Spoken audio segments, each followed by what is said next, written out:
Hi everyone, welcome back. Thanks for joining us today. We've got a brand new story to share with you, so let's begin.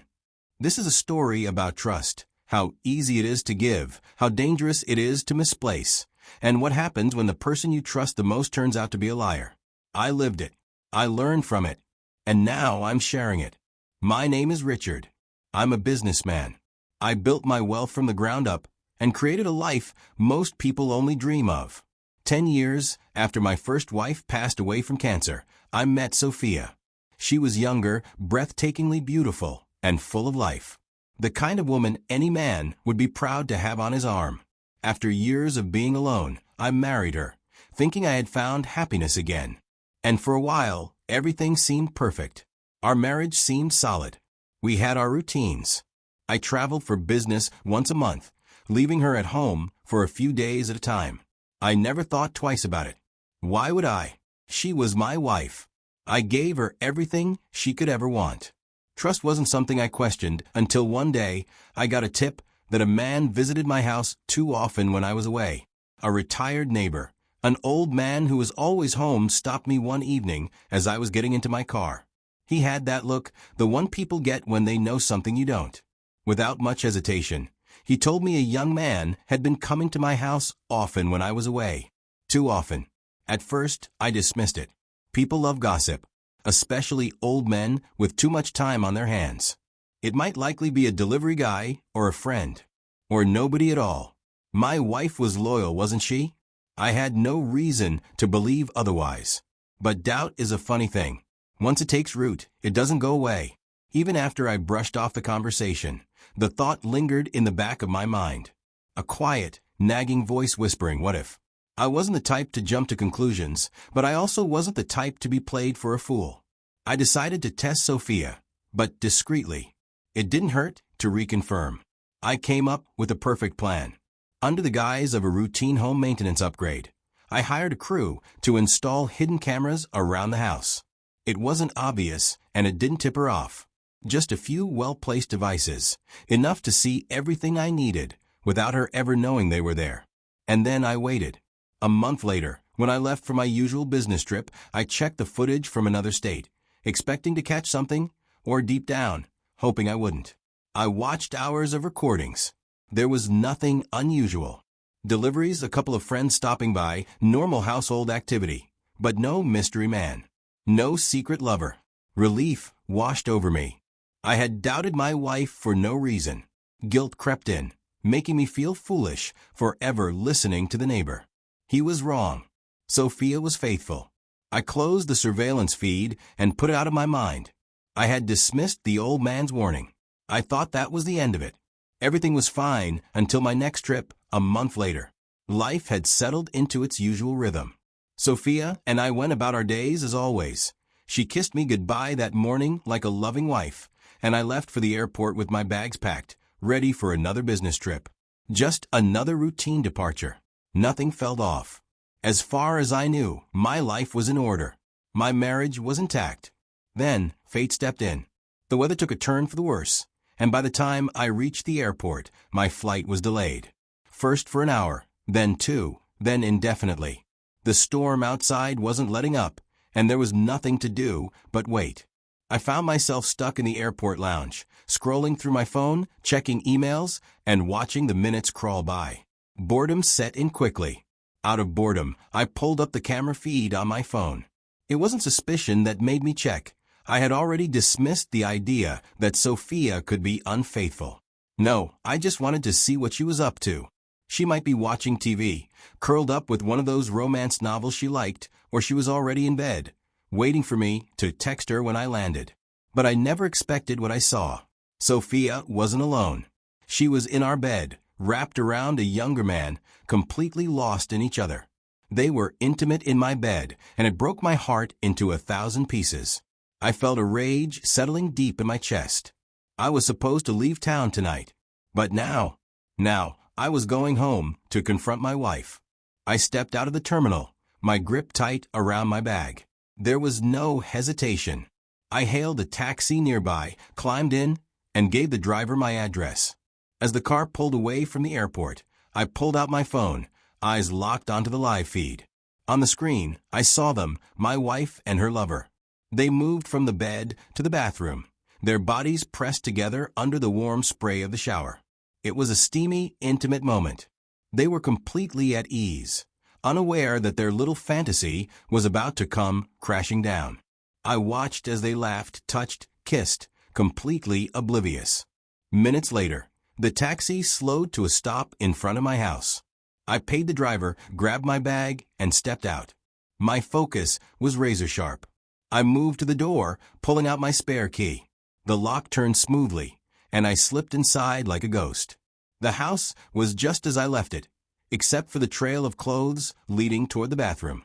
His shirt, her dress, his pants, their underwear, carelessly discarded like their shame. I took my time, stepping over them, my movements precise and controlled.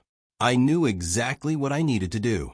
I moved quickly, heading straight to the circuit breaker and flipping the switch. Instantly, the house plunged into darkness. More importantly, the hot water cut out. The reaction was immediate. From behind the bathroom door, I heard the sudden confusion as warm comfort turned ice cold and everywhere dark. Perfect. I didn't knock. I didn't wait. I kicked the door open with enough force to send it slamming against the wall. A violent crack echoed through the room. Inside, they both froze for a second, and the only sound was the water still running. Then, I switched on the flashlight, landing directly on them. Sophia screamed, terrified, like it was a home invasion. Her lover, dripping, scrambled backward, his hands moving wildly to cover himself. But there was nowhere to hide. And then I stepped forward. Slow, deliberate, my phone in hand, camera rolling. I wanted every second of this captured. No words yet. No reaction. Just the quiet horror settling into Sophia's wide, tear-filled eyes as she finally recognized the shadow standing in the doorway. That was when the begging began. My presence alone had already shattered whatever fantasy they were living in. Now, it was time to make them feel the weight of their choices. "Get out," I said, my voice calm but firm. Sophia hesitated, eyes darting between me and the shivering boy toy beside her. She made a move for a towel, probably hoping to salvage whatever dignity she had left. I snatched it away before she could wrap it around herself. "No," I said. "You stand there exactly as you were when I caught you." They had no choice but to obey. Dripping wet, naked, and exposed, they shuffled into the living room, arms wrapped around themselves for cover. The young lover kept glancing around, shifting on his feet like a caged animal looking for an escape. I saw the moment he realized his problem. His clothes were gone. I let that realization sink in.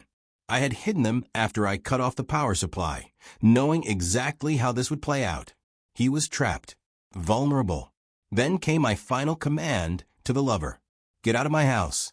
The kid looked at me, panic flashing in his eyes. "Please? I can't go out like this." I didn't repeat myself. Instead, I stepped over to a drawer, pulled it open, and took out my pistol. The sound of the slide racking back echoed through the room. I said, "Get out." That was all it took. He bolted. No more hesitation, no more begging. Just the slap of bare feet against the cold floor as he sprinted for the door. How did he make it home? I don't know. I don't care. Sophia is still sobbing, still pleading for me to stop recording, her bare shoulders trembling as she kneels on the cold floor. I look down at her, my voice steady. "So this is what you do when I'm not around." She sobs harder, shaking her head frantically. "I made a mistake," she says. A mistake. That's what she calls it. What she did wasn't a mistake, it was a choice. A calculated decision made over and over again, every time she let another man touch her in my house, in my bed. I tilt my head, watching her unravel, then deliver the fatal blow. "You do realize you signed a prenup, right?" She freezes. Her sobbing stops as if I just hit pause on her breakdown. Her eyes were wide with disbelief, trying to process what she just heard, trying to find a way out. I don't give her one. I step closer, my voice slow, deliberate. "You forfeit everything in the case of infidelity." She collapses onto the floor, crying. Everything she thought she had locked in was slipping through her fingers like sand. I crouch down, making sure she hears every word of what comes next. You'll sign whatever I put in the divorce papers. I pause, letting it settle before delivering the final warning. If you can test anything this video and all the others, go to everyone you know. Her head snaps up. She knows I mean it. And just like that, the fight in her is gone. No more excuses, no more begging. Just silence. She is utterly broken. I left her and headed to my home office to cool off. The divorce didn't take long.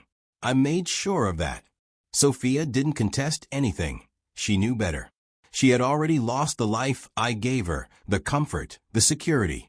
Everything she had with me was gone in a matter of months. When the papers were finalized, she packed up and left. Just like that, she was out of my house, out of my life. After that, I threw myself into my business.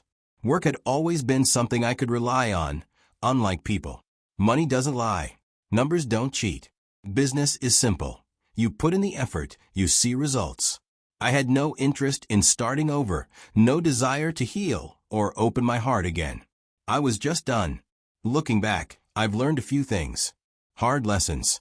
Lessons I never thought I'd have to learn. I used to believe in marriage. I thought love was enough. That was my mistake. I thought if you loved someone, if you gave them everything, they would never betray you. I was wrong. Love isn't enough. It never was. Now, I know better. Marriage? It's just a contract. A piece of paper. And like any contract, it can be broken. It can be thrown away. And when it is, the only thing left is the damage. But love? Love exists. Just don't mistake love for trust. I still believe in love. I know it's real because I loved Olivia, my first wife. But love and trust? Those are two different things. And if you don't understand that, you're setting yourself up for pain. And never let betrayal go unpunished. When someone betrays you, you don't cry about it. You don't beg for answers. You don't give them a second chance. You handle it. You make sure they feel the consequences. And then, you walk away without looking back. Over to you. If you were in my shoes, what would you have done? Would you have reacted differently?